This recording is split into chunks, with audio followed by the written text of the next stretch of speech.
Okay, good. All right. So we got that happening. Welcome, everybody, to starting these weekly classes in the evening time, doing some meditation work. So happy to have you join us today. We're doing, I guess, what I typed into the YouTube chat, the title, Metta Body and the Mental Factors. So for the people who've been sitting with me this week in the morning times, this will be um, building off of those themes there. So what does that all mean? Uh, uh, we're going to be working with this interplay of metta and shamatha. So for people that might be newer, metta is, metta and shamatha um, oftentimes in the suttas can coalesce. Metta is brought up in two contexts within the early Buddhist suttas. Number one, in the context of sila or ethical practices, and how the non-harm versus harm, the goodwill versus ill will, and such. So metta practices are brought up in that context of an ethical piece, but also it can be brought up in the suttas in the context of objective shamatha focus. So shamatha practices, cultivating the calm abiding, shamatha practices lead into deeper states of concentration. So part of the shamatha is how is it that we can lean into the pleasant qualities that can arise from paying attention to any objective focus that is pleasant and stable and consistent. So that's one of the reasons why breath is so um, popular. It's something that's tangible. It's something that we can continue to keep our eyes on, so to speak, and there could be pleasant qualities in it. In the spirit of the law of a pleasant objective focus, metta comes in that context as well within the suttas. So the metta, we're cultivating the pleasant states of kindness, of compassion, of appreciative joy, of equanimity. So within the various meditation practices, um, there are certain objectives, so to speak, whereas in Vipassana or insight practices, it's all about discerning what is in the moment and being able to break down, notice the inherent dukkha, anicca, anatta, or the inherent discomfort, dissatisfaction, or distress within the fixation on whatever sensory event you're experiencing, noticing the impermanence within that sensory event, and also dropping our attachment to it in terms of our self. Um, if we are really fixated on an idea, we're fixated on an emotion, it's like in that moment we have the petite ego state that is organized around that. So oftentimes we don't want to let go of an argument, or we don't want to let go of a compulsive thought stream because we're deeply identified with it. So within within the Vipassana side of things, there's looking at those experiences.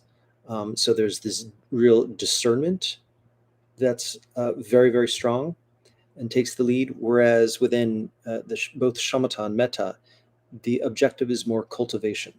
We're setting out to cultivate certain mental states, so to speak.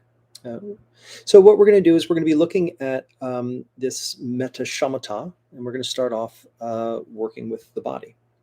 And I've been using this term recently, the metta body.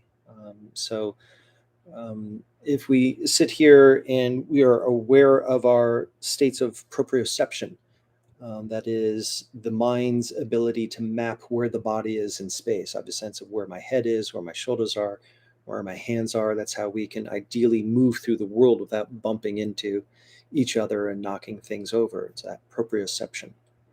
So, um, if we can take that idea and lend that to certain themes that can arise within the meditation, and in this instance, if we are cultivating pleasant states of metta and attempting to sustain them, um, can we take that somatic experience as the object of focus and just look at that theme per se? So, and use that proprioceptive ability. We can tell where that effulgent, heartfelt state comes from. Yeah, we can have a sense of, oh, I'm feeling this kindness or joy. It's kind of in my heart center here. I'm feeling this, other sensation that's in this other part of the body.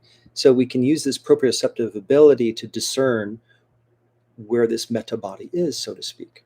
And so we can take that as an object of focus and begin to hang out with that for a bit. And then eventually we'll move from the somatic focus and towards the mind. All that we have done thus far, how does that influence the mind itself? So that's pretty much what we're going to be doing. So we're going to start off with the shamatha focus.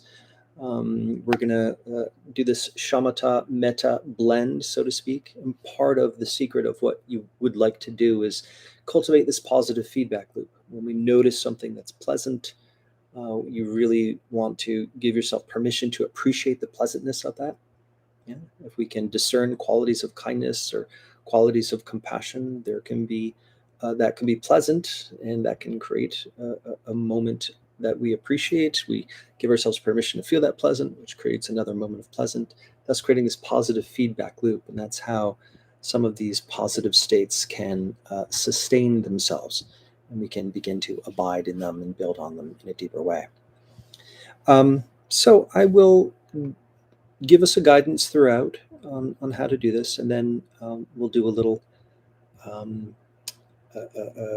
examining of what we did on the back end. Yeah. So allow yourself to come to a comfortable upright position, and we'll get into things. Unless anybody has any questions before we go in. Yeah. I'm still kind of relishing and wondering about this whole Metta Body business. And I think I might have said the other day, at least I was thinking of it, that my tendency is to believe that somehow the Metta Body should be bigger than my actual body. It just feels intuitively, in a way. It's partly thrusting a belief on top of whatever I'm experiencing, which I don't know what that is yet. Yeah. And partly sensing that it's like with spaciousness, right? It's like pretty cool to kind of imagine the space that's 6 inches out or a foot out or whatever. Mm-hmm. And it feels, slash I think it's kind of appropriate for that meta body to be larger than my physical body. And when you were just talking about using proprioceptive awareness to discern the meta body and create a positive feedback loop, it's the first time that it struck me. You're talking about, in a way, actual physical sensations that we assign connotations of metta, right? Yes. That loving kindness, the warmth, whatever that is, that kind of ooey gooey, whatever that is, right? Mm-hmm. Which isn't exactly larger than. I'm just kind of throwing this out. I'm not sure. Yeah. What you envision. I love where your mind is going. I always get a little bit of a yellow light when I hear the word "should," so we don't want to place that expectation. And that's why, right? And I'm noticing that is what it is. Yeah. Therefore, but yeah, continue. So we don't want to place that expectation on that it needs to be larger than the physical body. For some of us, maybe that metta body is like, okay, maybe it's there for a few seconds and then it's gone, and that's all I got in the whole sit. Right. And that's perfectly legitimate. Yay, you did it. So as always, the sensations can be subtle, they can be fleeting, and that's perfectly good. The idea is that we can cultivate that positive affect tolerance so that it can stay a little bit longer in duration. Maybe it can establish itself in maybe a larger amount of real estate and maybe intensity as well. And that is definitely a progression. And in time, or maybe not in time, everybody's different. It can extend. We can definitely have the strong impression that it extends beyond the physical form. And when we practice some forms of traditional metta, isn't that the case? You've heard me say, like a lamp shining indiscriminately in all directions. We're sending metta out in all directions. And sometimes that is a felt experience. We could really feel it extend outward into space. And, we could look at that as an expansive metta body in this case. So it could happen. If it does happen, wonderful, great. If it doesn't happen and it's just kind of subtle, fleeting, or it just kind of hangs out in a rather small, localized area, that's perfectly cool as well. We're just trying to lean into appreciating the proprioceptive expression, the proprioceptive awareness of the somatic expression of the metta. But yeah, so Okay. however it shows up is perfectly fine. Yeah. And I actually simultaneously had both either it's really tiny or not tiny, but it's small and contained, or it's huge. That was my other, but whatever. Yeah. Anyway. Excellent. Thank you.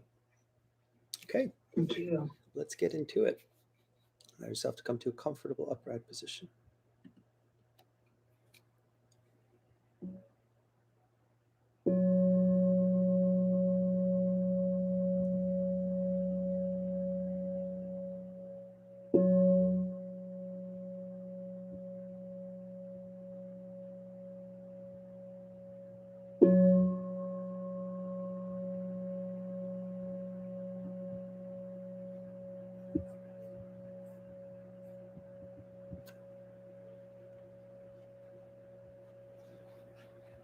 Okay, straightening up, settling in.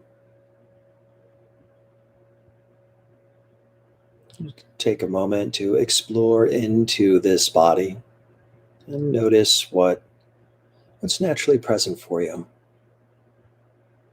What is it that you are carrying in with you into this sit? Regions of tension,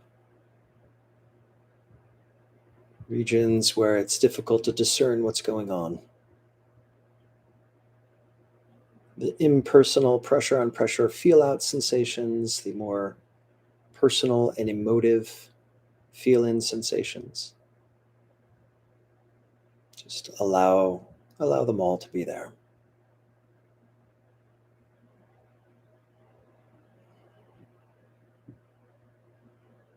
We'll want to open up and soften into whatever the body is in this present.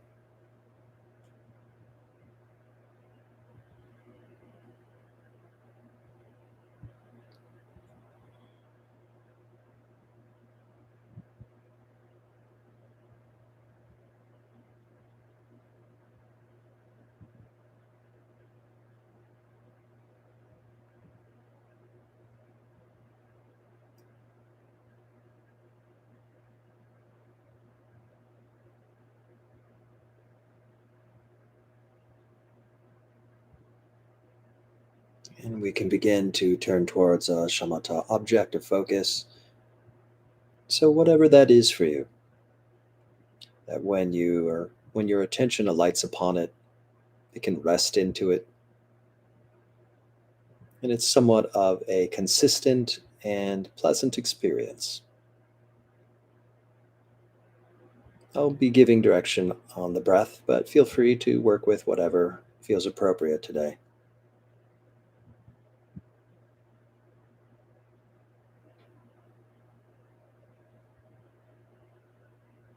So, anchoring your attention on some part of the body that is actively engaged in breathing.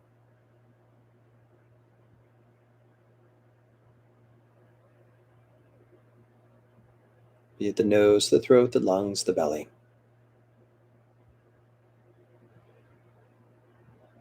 And let's be present with each nuance of the cycle of breath.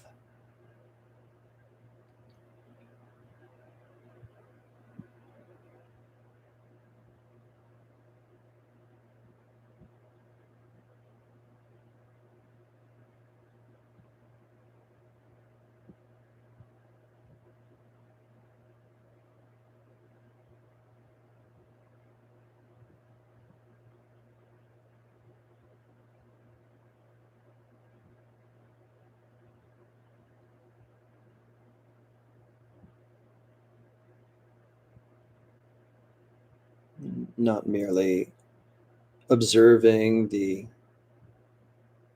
mechanical entering and exiting of oxygen, but can we notice somewhat of the pleasant feel tones?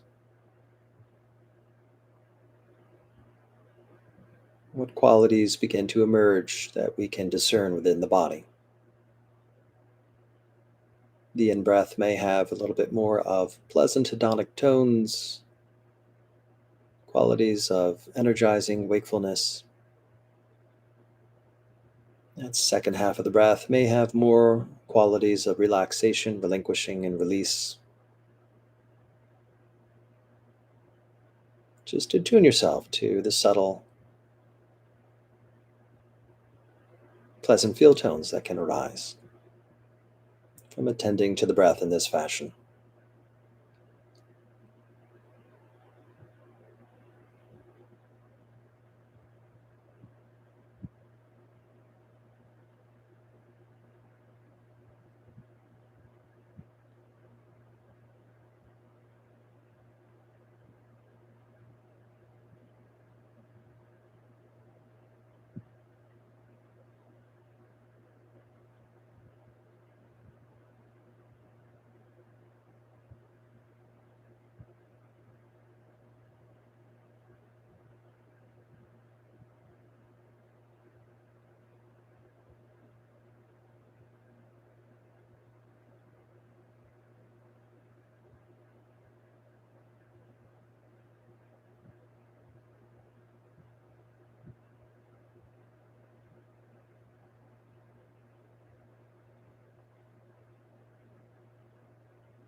Yeah, then one part is leaning into the breath.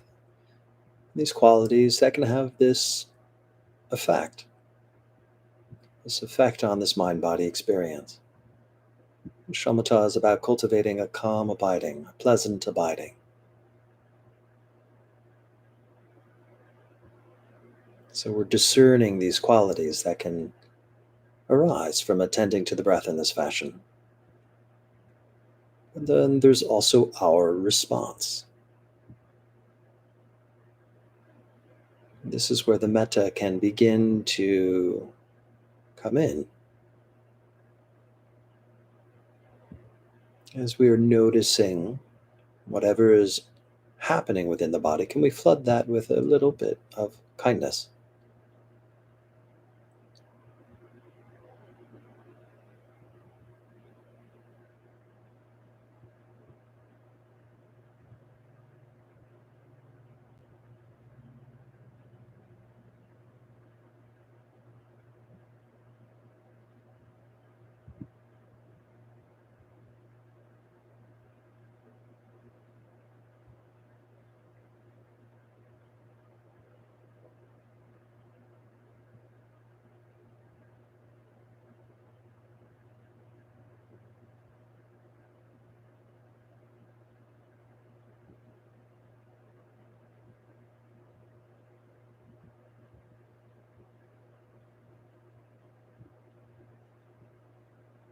And any of these pleasant shamatha-esque qualities, if they're pleasant to any degree, can we give ourselves permission to enjoy them? Give ourselves permission to meet this experience with an appreciative joy.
Whatever is taking place, be it pleasant or unpleasant, can we infuse that with a little bit more equanimity, an overall acceptance, so willing to feel through the experience, regardless as to whether it's pleasant or unpleasant.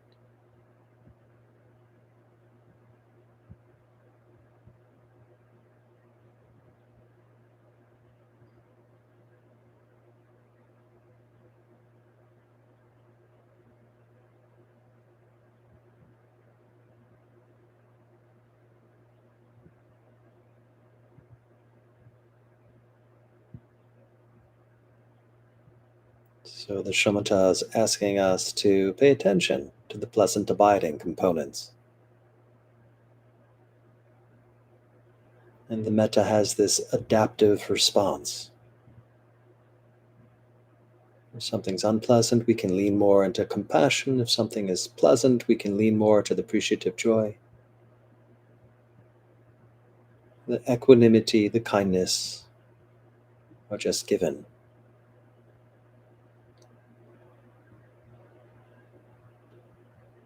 And the overall pleasant qualities of metta tend to focus and hone the mind as well. So rather than an effortful concentration, the metta can help more of a passive absorption. The mind, the attention, our attention would like to be absorbed into the pleasant, abiding experiences. To whatever degree that is available, lean into that, yield into that.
Okay, good.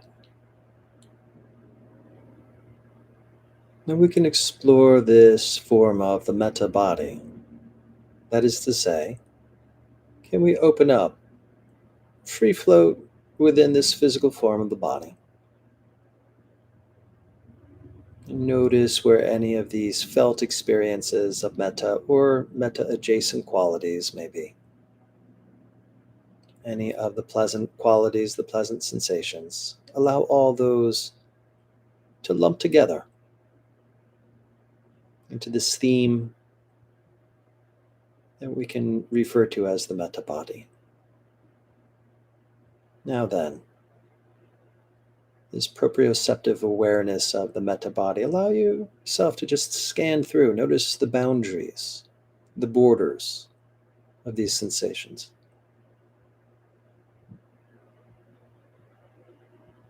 And they could be small, localized sensations, subtle, fleeting, that's perfectly fine. They could be larger, more globally, or full body, or even extend beyond the physical body. But allow your awareness to do a body scan, a Metta body scan, starting at the top of wherever you discern, and just allowing that attention to pour down the sides of wherever you feel these Metta qualities to be.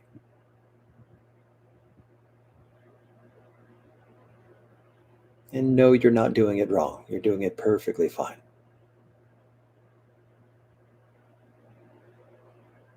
Eventually allowing yourself to feel towards the bottom and then moving that scanning awareness back up.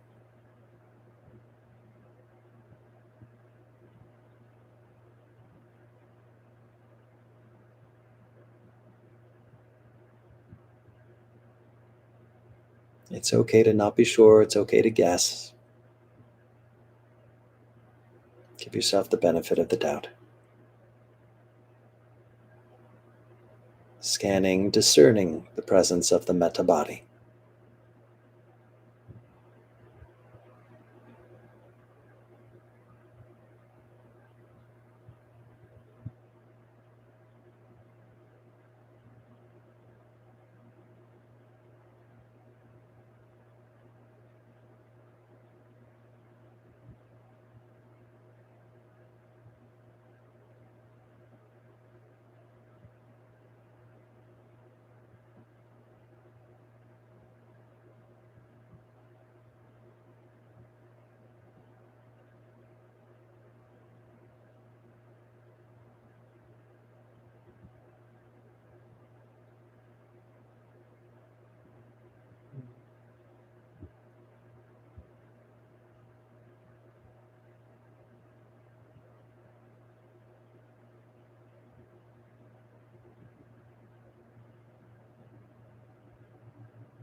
And as you're scanning and discerning the presence of the Metta body, it's inherently pleasant, ideally. So we're discerning the boundaries and we're meeting that pleasantness with an appreciation, thus continuing that positive feedback loop, cultivating this appreciative joy as we're discerning the qualities of the Metta body.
and relinquishing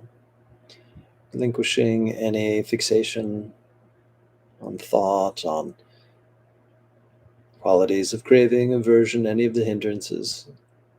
Just relinquishing any expectation. What can you let go of to help you to continue to abide in this way?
Okay, good. So as we're hanging out, can we now turn our attention towards the mind itself, however you experience that. There can be the internal talk, the internal images associated with thought, but in those spaces in between, or maybe as the shamatha and the metta, maybe quieting the mind, can we notice what may be available, what mental factors, what flavors of mind are present? Can we contact just this simple, straightforward experience of being awake as the mind perceives it?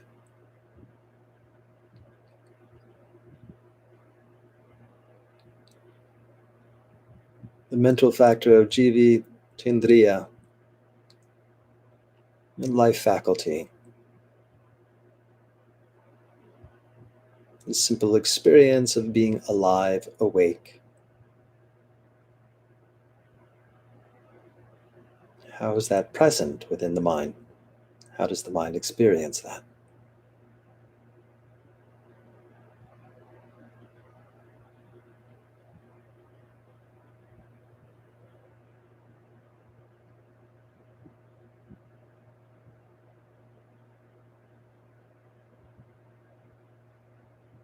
We're now placing our attention on that life force as experienced by the mind.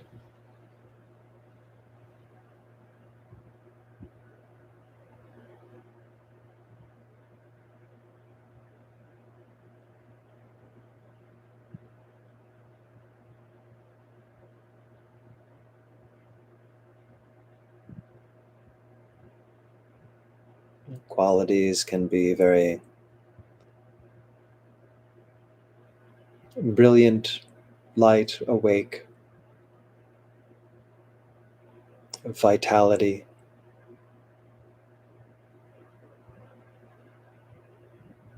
open, compassionate, equanimous.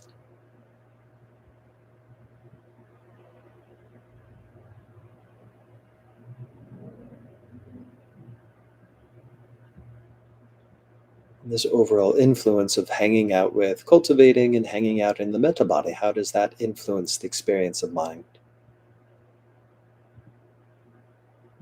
The vitality of the mind being awake.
And we're hanging out in the mind, we're hanging out in the mind, being aware of the mind.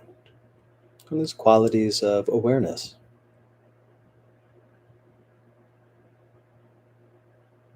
Let's open up to a more broader experience of awareness. How vast, how far is the mind aware? Any sound that occurs in the environment around you, be it a couple of feet or a couple miles away, awareness is there to meet it. It all takes place within awareness.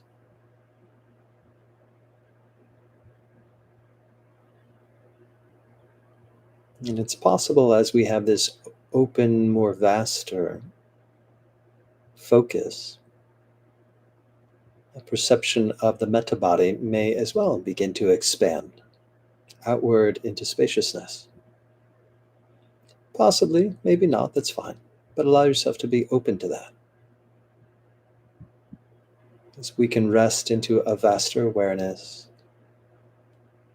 the Metta Body can expand into that.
Openness, spaciousness, inherently compassionate, vast, bright.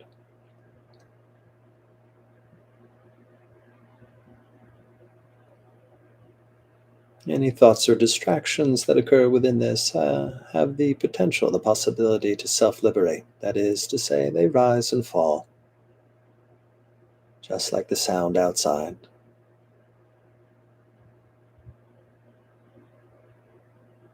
But the vitality of mind, the brilliance of the vaster awareness, the pleasant abiding in the Metta Body, any of these features that are salient, just go with that. Discerning the pleasant qualities, cultivating that appreciative joy, equanimous response.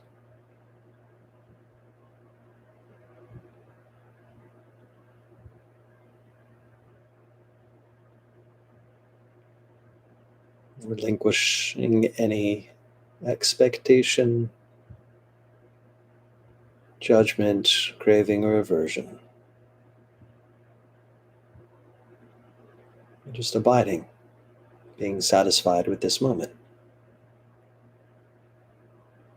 as it moves into being satisfied with the next moment.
Okay, at ease.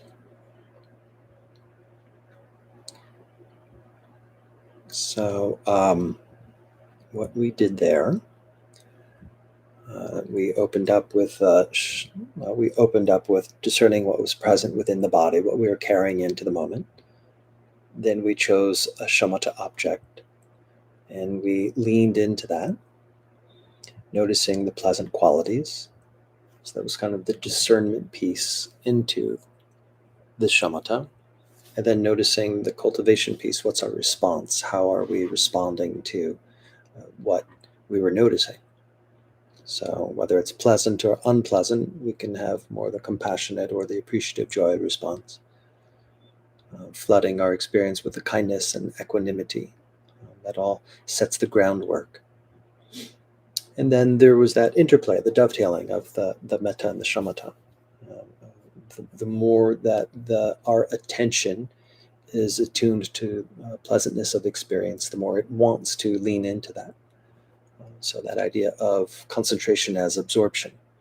So allowing ourselves to yield into, soak into the experiences, the pleasant qualities of shamatha, the pleasant heart qualities of metta that can help to hone the mind to want to move more into those experiences.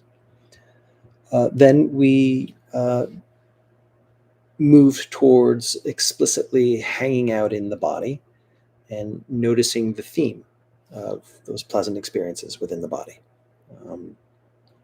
So it could be the shamatha qualities of the pleasant, calm, etc., or it could be more the distinct metta qualities of the kindness, compassion, joy, equanimity. And we're using that umbrella term of the Metta Body. And then we went into the discernment. All right, where is it? How are we aware of the proprioceptive boundaries of it? Where does this exist within space? So we moved into the discernment, that defining of the boundaries of it. And as well, it helps to continue on, perpetuate this positive feedback loop. Just noticing the boundaries of it, the discerning of what is pleasant, these pleasant themes helps another moment of pleasant, which we appreciate, another moment of pleasant, which we appreciate. So it can continue to perpetuate this positive feedback loop. And of course, the equanimity is there to help us let go of any fixation or distraction of anything unpleasant. And we can continue to abide in that way. So this discernment, relinquishing, cultivation, abiding, sequencing that I feel is relevant. Then, essentially, in many ways, this follows a classical anapanasati progression, whereas going loosely with the spirit of the 16 exercises, we're looking at the body, what's present, calming what's present. Then we move into the cultivation of shamatha, and then when the body is experienced as a safe, pleasant abiding, then we can turn the attention to the mind to notice what is present. So there's this interplay of discerning and cultivation as we move through the different categories in the anapanasati practice. So moving in towards the mind, just discerning what's there. So ideally, with a heightened concentration, there's less distraction in the see and hear and experience of mind. But I'm going in with this abhidhamma lens, looking at the various mental factors, the chittasikas, the qualities, the flavors of mind that are present. So a lot of these shamatha and metta qualities might be regarded as the beautiful mental factors. Yeah, so that's kind of a theme. So we can experience them somatically, but then how do we experience them cognitively? How do we experience them in the mind? So all of those qualities, how does that show up? So oftentimes there's this, sometimes referred to as a gladdening of the mind. I like that term. So just in a way where in the body we started off with kind of breath as a stable presence that we can land our attention on.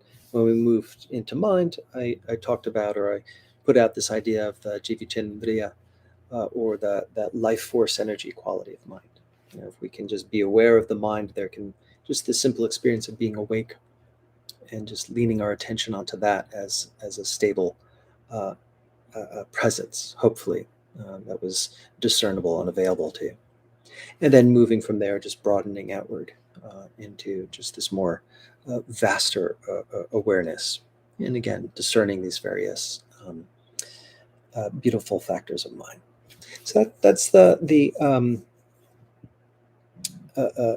cliff notes of what we did, and a little bit of kind of background of some of the influence, a little bit more of a abhidhammic lens of the anapanasati structure of mindfulness, which I like to play around with. A lot of the meditations that I do might have an interpretation of the anapanasati structure, but looking at the various mental factors that can be explored within that. So that's essentially what we did. Do you have any questions or reflections that you would like to share?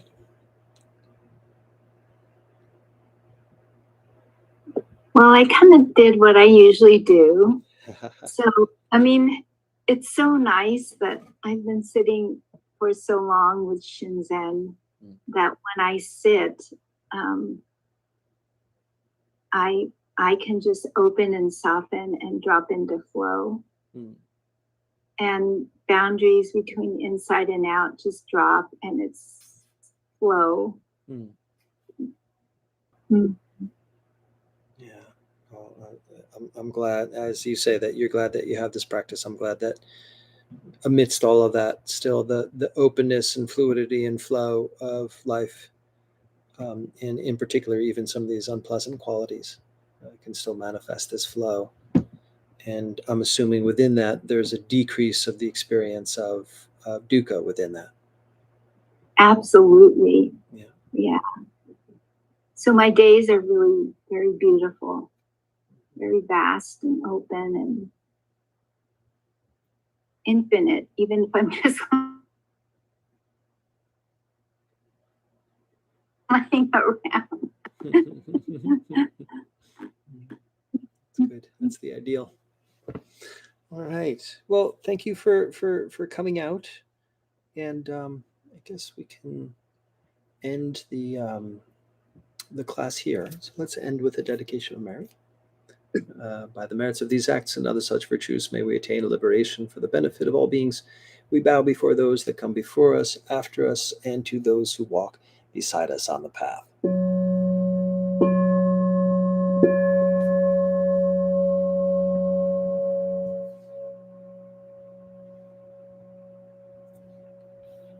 right. Thank you so much. Thank you. Oh, and I'm one of the people who wants transcripts. Okay. I can mail those out to you. Okay. Thank you. Sure thing. And